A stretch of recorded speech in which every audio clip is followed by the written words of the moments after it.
네, 드디어 느헤미야 말씀이 거의 마지막까지 왔습니다.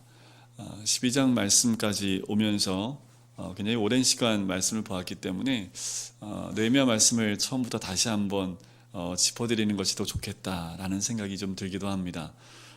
느헤미야를 한번 그림을 그렸으면 좋겠다는 생각이 들어요. 느헤미야가 이랬으면 좋겠습니다. 우리 머리에서 느헤미야 말씀이 떠나지 않았으면 좋겠다는 생각이 드는 게 뭐냐면, 이랬으면 좋았을 것 같아요. 한 장 한 장 할 때마다 그 한 장 한 장이 우리 안에 들어와서 내 가정과 교회가, 또한 내가 있는 공동체가 회복되어지는 순서로 이렇게 쫓아가면 참 좋겠다라는 마음으로 이 말씀을 준비를 했거든요. 근데 그게 마음대로 안 되잖아요. 그죠? 말씀대로 우리 가정도 회복되면 얼마나 좋을까요? 또한 우리 개인의 신앙의 그 무너진 부분들이 회복되면 얼마나 좋겠습니까? 그죠? 그런데 일단 느헤미야서 가운데 그 원리를 우리가 알고 기억하고 있으면 우리 삶 가운데 오는 성벽을 재건하는 것뿐만 아니라 또한 사단의 공격에 의해서 성벽을 무너뜨리려고 하는 그 공격까지도 우리가 알 수 있기 때문에 이 느헤미야 말씀을 좀 기억해 두시고 함께 꼭 이 말씀을 가정에, 또한 공동체 내에, 또 우리 교회에서 늘 기억했으면 좋겠다는 생각이 듭니다.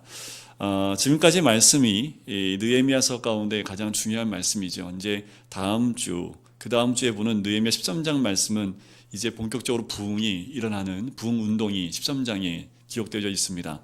앞으로 한 2번 정도 더 하면 느헤미야가 완전히 다 끝날 것 같아요.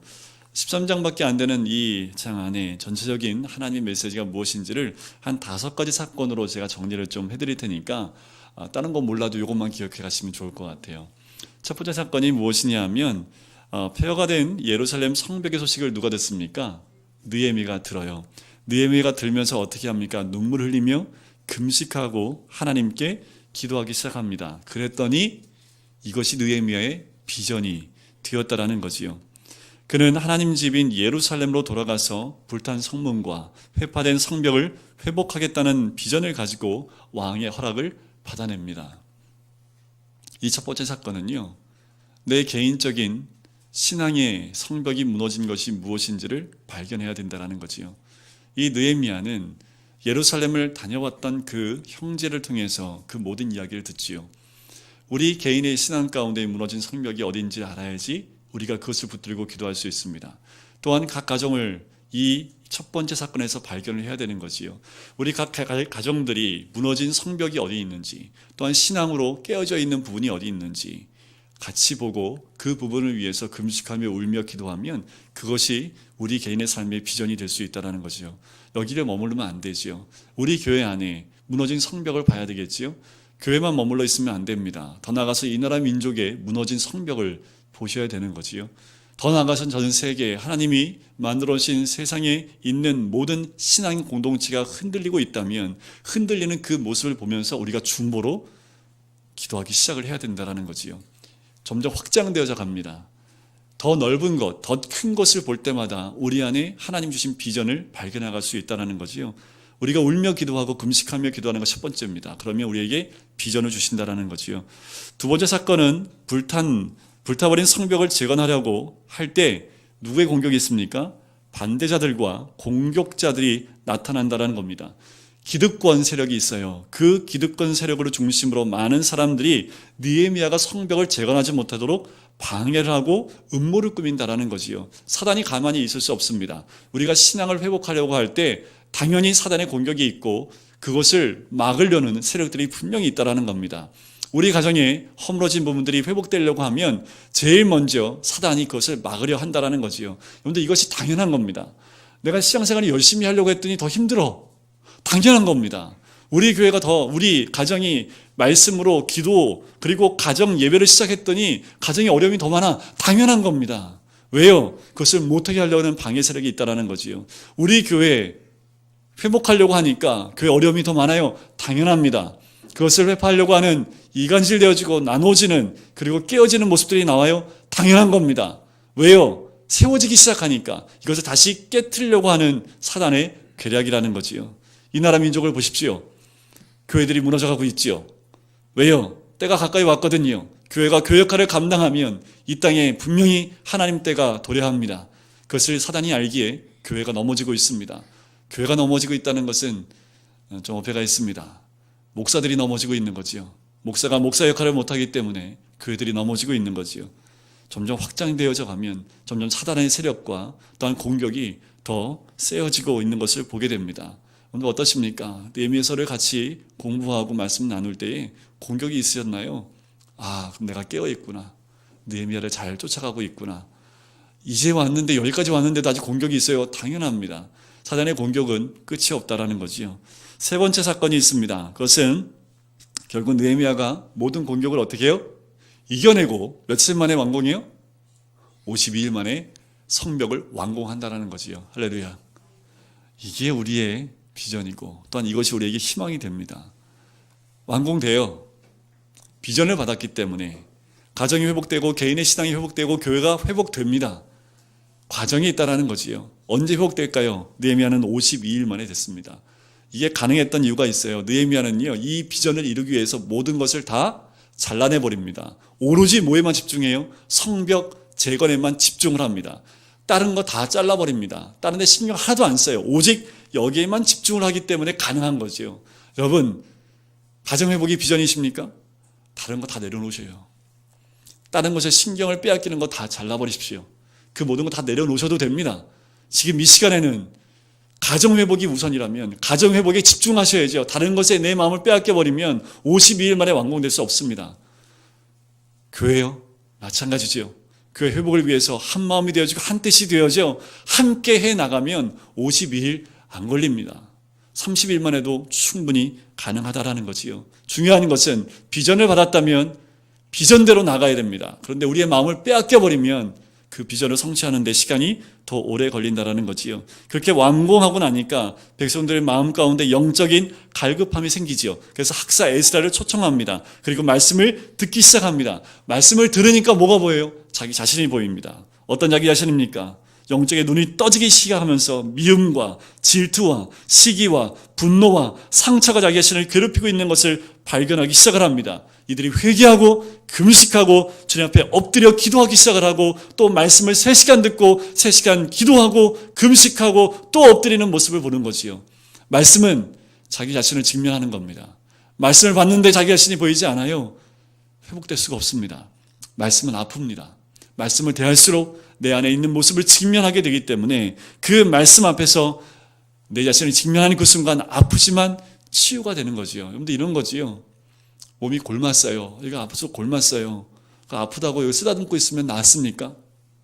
아니지요. 네, 골 톡톡 치면 아프니까 어떻게 해야 돼요? 째야지요. 고름을 짜내야지요. 아물어야지요. 그 고통의 시간이 필요하다라는 거지요. 그 시간을 직면하지 않으면 그 상처는 나을 수 없습니다. 말씀을 대할수록 그 내면의 상처가 회복되어지게 된다라는 거지요. 가장 무서운 건요, 눈에 보이는 것이 흐트러지는 것이 무서운 것보다 내적인 상처가 더 무섭습니다. 겉에 게 아무리 회복돼도요, 내적인 상처가 회복되지 않으면 또 허물어져요. 겉에 거 아무리 세워놔도 내적인 것이 회복되지 않으면 또 허물어져요. 그리고 50일 만에 회복되었던 성벽을 다 완공을 했지만 그들이 또 집중한 것이 무엇입니까? 말씀 안에서 다시 자기 자신의 모습을 보기 시작했다라는 거지요. 네 번째 사건은 무너진 예루살렘 도성이 눈에 보이기 시작한 거죠. 성벽을 딱 세우고 나니까 이제 예루살렘 안이 보이는 거예요. 성전이 보이기 시작한 거예요. 안을 봤더니 집들이 하나도 없네요. 사는 사람도 없고요. 길거리가 다 회파되어 있고요. 다 메말라 있고요. 성전도 다 허물어져 가고 있고요. 그 안에 사는 사람이 없으니까 그 안에 뭐예요? 먼지들만 굴러다니는 거지요. 그래서 어떻게 합니까? 사람들이 다시 모여들어서 예루살렘 성 안이 사람이 살 수 있게끔 만들기 시작한다라는 거지요. 여러분, 우리 가정에 오시면 살아나야 됩니다. 오늘 우리 가정에 사람들이 오면 살아나야 돼요. 우리 가정과 만나는 가정들은 다 살아나야 됩니다. 메말랐던 가정이 우리 가정과 만나면 살아나야 돼요. 우리 교회에 어떠한 가정이 와도 살아나는 놀라운 역사가 우리 교회 가운데 있어야 된다는 거지요. 교회 안에 왔어요. 이 교회 안에 사람 사는 냄새가 납니다. 하나님 믿는 사람들의 그 냄새가 나요. 이곳에 오니까 하나님의 사람들이 살고 있구나. 하나님의 사람들이 이곳에 있구나. 이곳에 정착하면 나도 살 수 있겠구나. 그런 마음들이 우리 가운데 있어야 된다는 거지요. 그래서 우리 교회에 딱 한 번만 오면 딴 교회 못 가야 됩니다. 그 누구 때문에 가능합니까? 목사 저 때문에 가능한 거 아니에요. 이거는 여기 앉아 계신 성도님들 한 가정 한 가정이 그런 영적인 파워가 있어야 된다는 거지요. 당연히 저희 가정도 그렇게 돼야 되겠지요. 서로가 힘들 때 서로가 살만한 가정이 될 수 있도록 서로가 도와주는 겁니다. 자기 가정만 세워요. 옆에 오늘 제가 눈을 좀 치웠어요. 아침에 새벽기도 끝나고 나갔더니 누군가 우리 교회 앞을 싹 다 치워놨더라고요. 근데 우리 교회부터 입구까지는 하나도 안 치워놨더라고요. 그래서 너무 감사해서 제가 우리 교회부터 입구까지 치웠어요. 제가 오늘 아침부터. 근데 치우다 보니까 참 안타까운 것은 사람마다 자기 집안만 치우더라고요. 사람이 살만한 것은요, 내 집안만 치우는 게 아니라 내 집과 연결되어 있는 모든 입구부터 모든 것을 다 치워줘야지 그 지방이 또한 그 지역이 살만한 동네가 되는 거예요. 내 집 앞만 싹 치워놓고 공통으로 다니는 곳을 하나도 안 치워놓으면 사람들이 다닐 때마다 어떻게 아우 여기는 눈 오면 다시 들어오면 안 돼 이러고 가지 않겠어요. 그런데 그것이 깨끗하게 정리되어 있으면 야 여기는 눈 아무리 많이 와도 야 이 조그만 길에도 미끄러지지 않고 오르막길 갈 수 있겠구나. 그러면 들어오지 않겠습니까? 제가 오늘 눈을 치면서 아 우리 교회도 각 가정이 살아날 뿐만 아니라 각 가정이 살아남음과 동시에 함께 공유하고 있는 그 모든 부분들도 살아나야 된다는 거지요. 이게 느헤미야 말씀 속에 드러나 있는 참 진리의 말씀입니다. 그래야지요 우리 금강교회 오는 모든 성도들이요 살아납니다. 힘들고 일주일 동안 어려운 사람들이 오면 여기서 만나고 공동체 안에 들어가면 기쁨이 회복이 돼요. 마지막 5번째 사건은 모든 게 다 끝났어요. 마쳤어요. 얼마나 기쁘고 감사한지요. 복원식을 올립니다. 성벽 위에까지 올라가서요. 성벽 위로 막 찬양대가 올라가고 춤추고 막 뛰고 부녀자들 어린아이 할 거 없이요. 막 비파와 수금 들고 성벽 위로 막 뛰어 올라갑니다. 찬양 부르면서 뛰어가는데요. 이 찬양대가요. 성벽을 뺑뺑뺑 돌면서 찬양을 합니다. 여러분들 오늘 그냥 읽었지만 이게 무슨 말인가 이게 너무 사람 많은 이름이 많으니까 이게 도대체 무슨 말인지 모르겠잖아요. 그죠? 이거를 10번 읽어도 잘 몰라요. 근데 군데군데 이 사람 이름 다 빼놓고 읽어보면 딱 나온 게 즐거워요. 기뻐요. 찬양이 있어요. 기쁨이 있어요. 그 기쁨이 우리들만의 기쁨이 아니라요. 성 밖까지 막 진동하는 기쁨이 흘러 넘쳤다라는 거죠. 이것이 5번째 사건입니다. 근데 우리는 몇 번째 사건 가운데 있습니까? 5가지 다 있어야 되겠지만 전 우리 교회 안에 이 찬양이 그래서 우리 찬양대원들이 더 많이 늘어나야 돼요. 좀 이따 말씀을 드리겠지만 성가대원의 힘이요 어마어마합니다. 성가대원의 찬양을 딱 들으면서 막 안에 나도 찬양하고 싶어 하는 그 마음의 중심이 막 일어나야 된다는 거지요. 모이면 찬양하고 저희가 우리 한나여전도의 분들이 한나여전도실에 모이잖아요. 이분들은 항상 하는 게 있습니다. 모이면 뭐 할까요? 일단 찬송가 하나 딱 부르고 시작을 하세요. 끝날 때 뭐 할까요? 일단 찬송가 하고 끝나세요. 이 옆에서 그 소리가 들리는데요. 그 앞에선 우리 이 젊은 것들이 모이잖아요. 그렇죠? 네? 젊은 청년들이 모이잖아요. 청년들은 시쭈구리한데 우리 어르신들은 찬송가를 부르시는데 찬송가가 들리는 저는 찬송가가 너무 듣기 좋아요. 근데 젊은 것들은 전혀 안 들리는 거죠. 우리 어르신들의 그 찬양이요. 5층을 다 뒤흔들더라고요. 오늘부터 공동체 찬양을 꼭 잊지 않았으면 좋겠습니다. 찬송가 아니더라도 그 공동체 18번이란 말씀은 안 된다는데 네, 그 공동체는 이 찬양이 핵심이야. 그래서 찬양할 때는 처음 시작할 때 이 찬양 함께 쫙 하나님께 올려드리면서 그 찬양으로 공동체의 찬양으로 하늘문이 확 열려서 공동체의 나눔이 이어지고 마무리할 때 그 찬양으로 하나님께 올려드려서 네, 이런 기쁨들이 공동체 안에 있어야 된다는 거지요.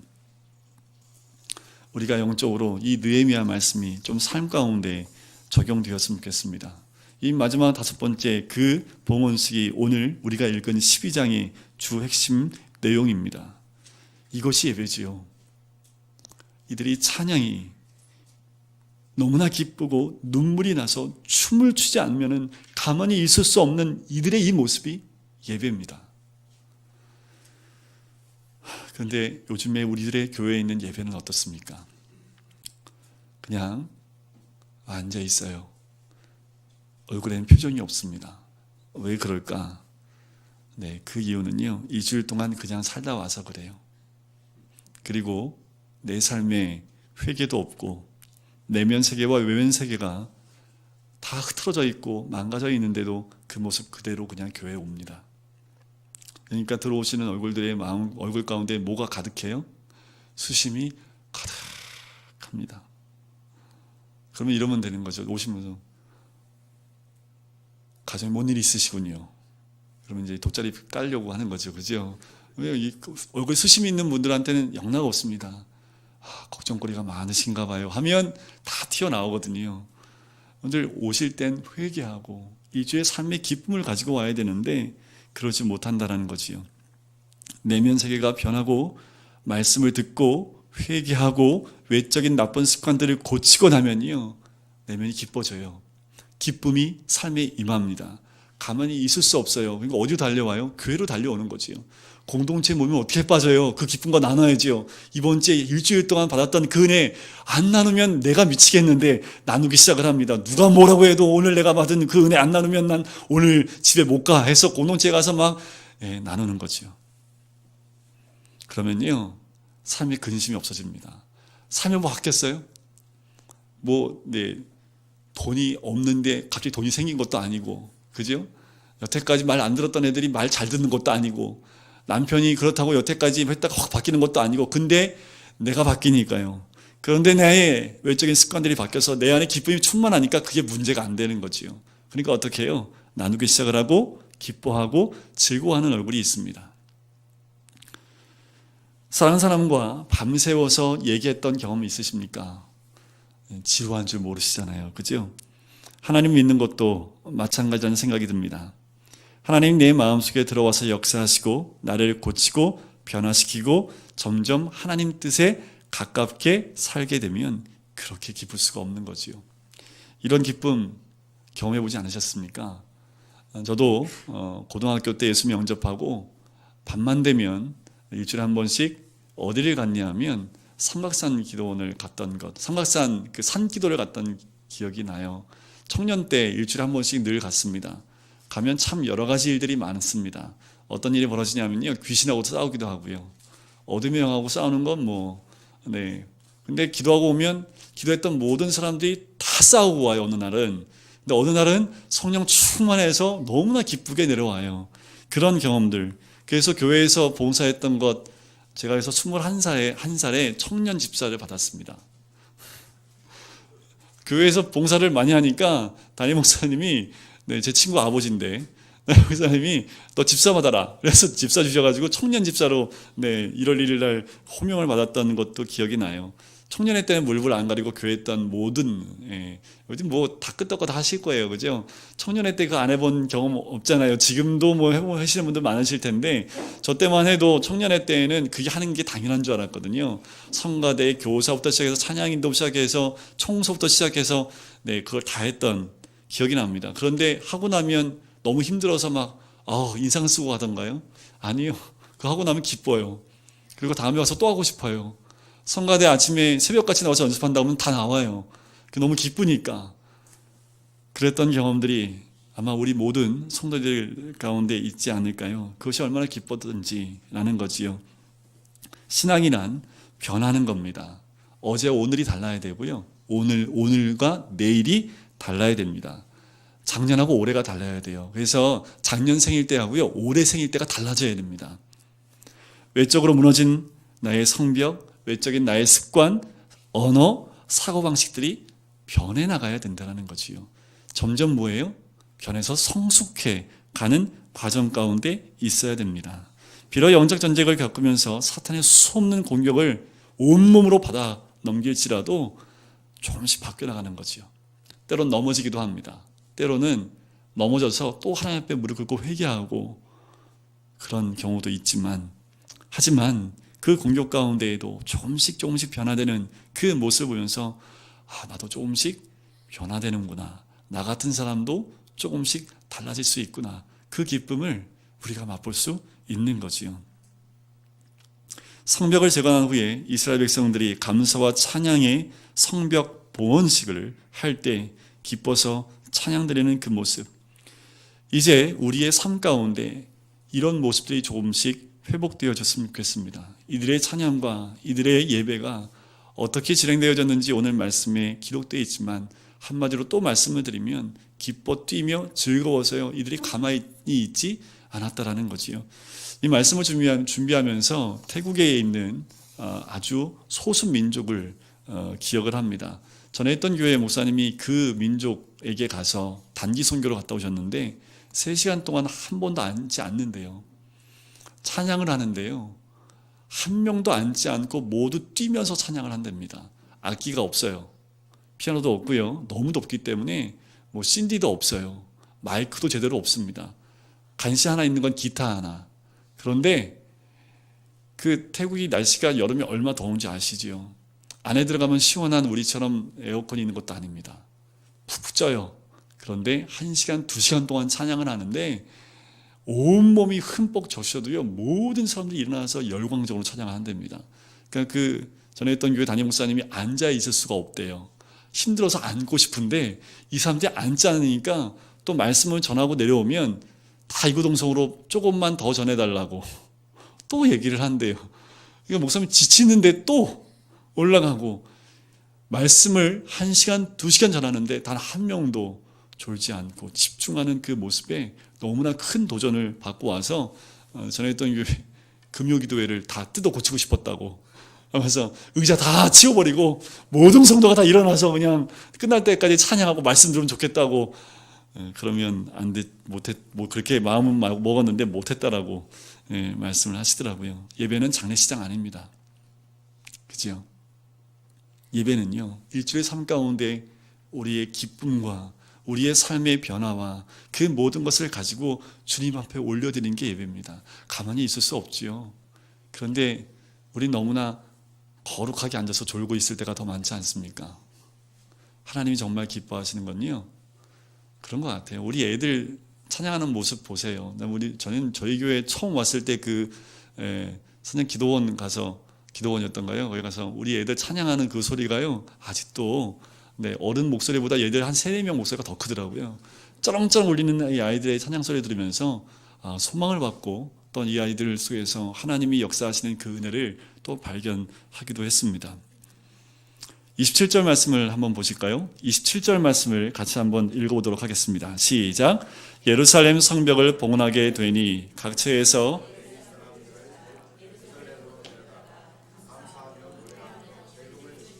비파와 수금을 타며 즐거이 봉헌식을 행하려 하매. 자, 성벽 봉헌식을 할 때 성가대를 2팀으로 나눕니다. 한 팀은 느헤미야가 대장이 되고요, 한 팀은 에스라가 대장이 되어서 찬양을 드렸습니다. 레위 사람과 제사장들과 하나님을 섬기는 사람들이 모두 모여서요 심벌즈, 하프, 수금 등 여러 가지 연주할 수 있는 악기를 가지고 찬양하기 시작을 합니다. 남녀노소가 없어요. 다 모였다라는 거지요. 저는 다른 소망은 없고요. 저희가 이렇게 넓지 않잖아요. 그죠? 그래서 첼로 하나 하고 바이올린 하나, 피아노 이렇게 해서 예배 전에 이렇게 한 30분부터 연주가 쫙 되면, 제가 이거 어디서 봤냐면요, 제가 독일에 한번 간 적이 있는데 독일에 예배가 시작되기 전에 피아노도 없고 첼로 하나가 나와서요 첼로를 한 20분 동안 연주를 하는데요, 가서 딱 앉는데 그냥 기도가 그냥 돼요. 그 첼로 저희보다 이보다 한 2배 뒤로 더 큰 교회였거든요. 근데 첼로 이거 마이크도 안 되는데 첼로 하나라는데, 그 독일은 유학생들이 많잖아요. 그러니까 첼로 전공자, 뭐 성악 전공자 어마어마하게, 뭐 성가대에 딱 하면 막 다 성악가니까 뭐 소리가 어마어마합니다.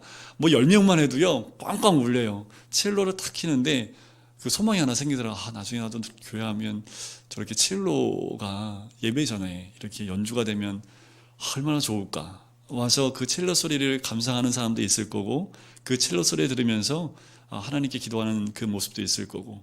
저는 오케스트라 놓는 거 별로 안 좋아하고요, 그냥 아주 작은 소리지만 많은 사람들이 그 소리에 함께 하나님을 읊조릴 수도 있고, 또한 하나님 앞에 기도할 수 있는 그 소리면 참 좋겠다는 그런 마음이 듭니다.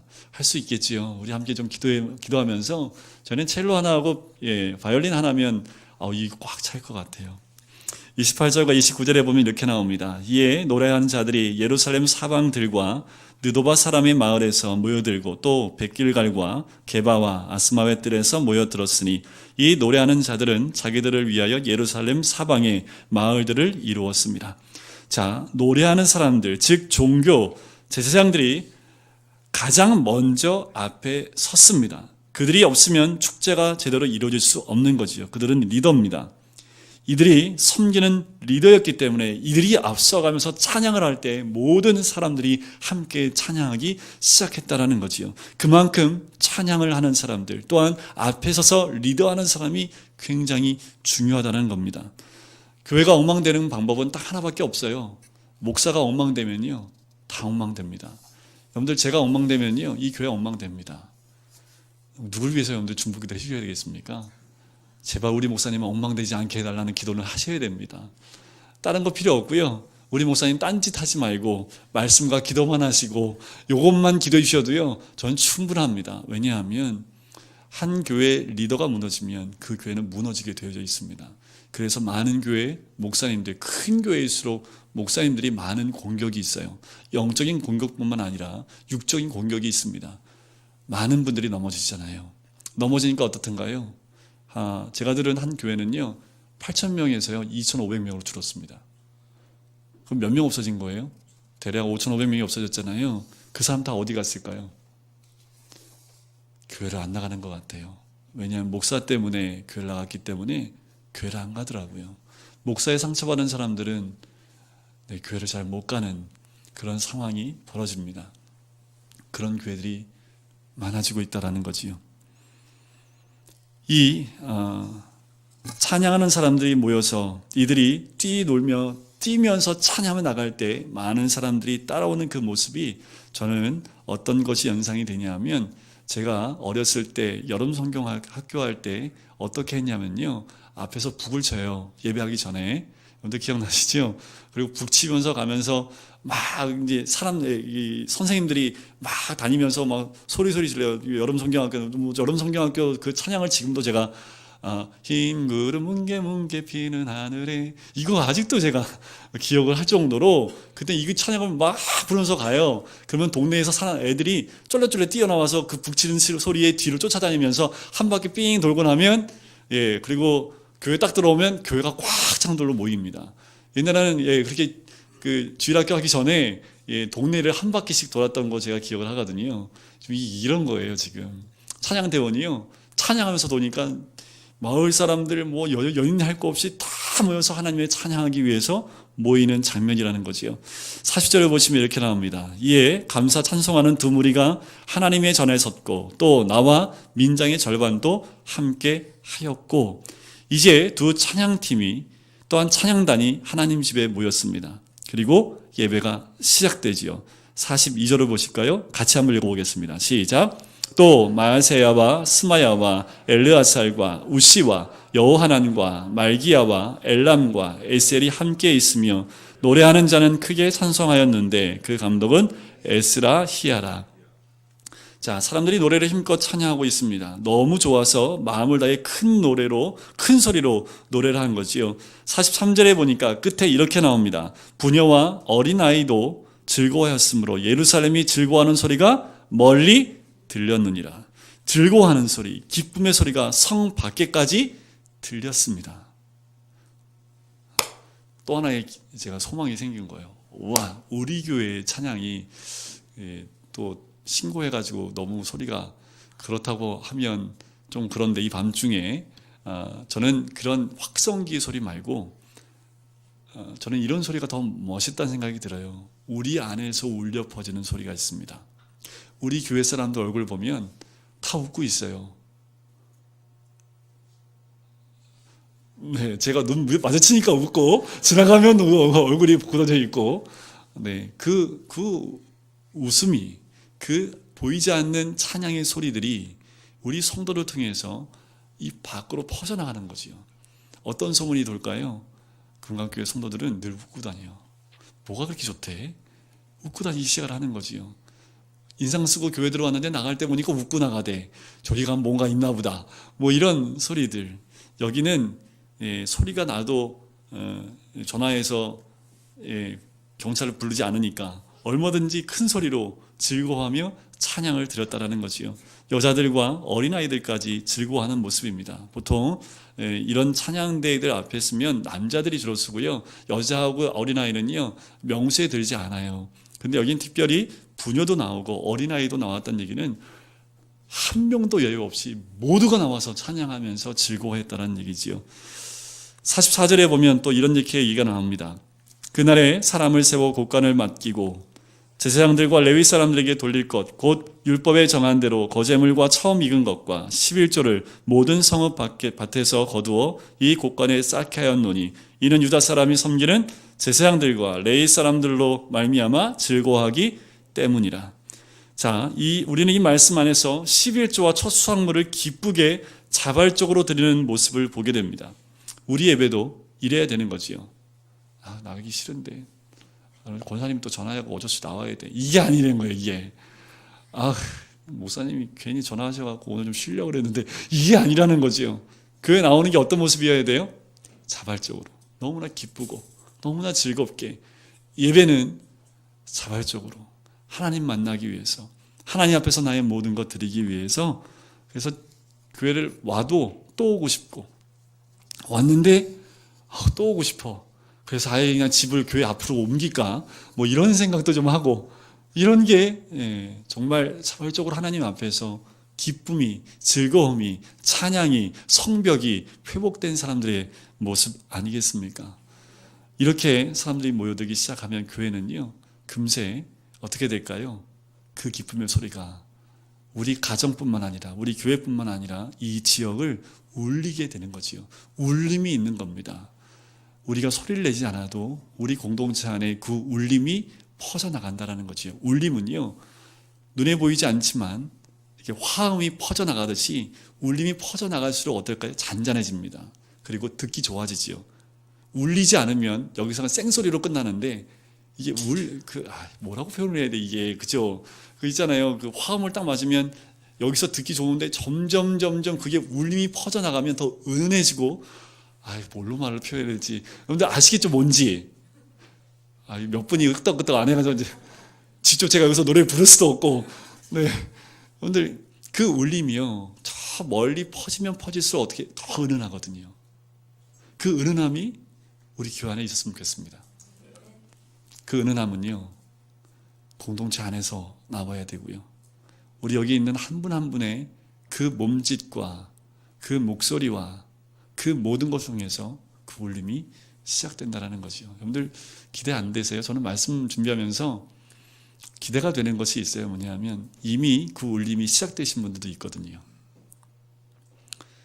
아직 성벽이 회복되어야 될 분들도 있긴 하지만 성벽이 이미 회복되어서 이렇게 봉헌식으로 찬양과 기쁨이 회복되어진 분들이 우리 교회 안에 있습니다.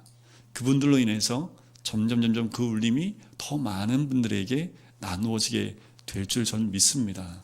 그래서 결국 하나님이 원하시는 이 봉헌식이 우리 교회에도 기쁨의 봉헌식으로 나오면 얼마나 좋을까. 또한 그것을 기대하면서 기도하면서 이 말씀을 준비를 합니다.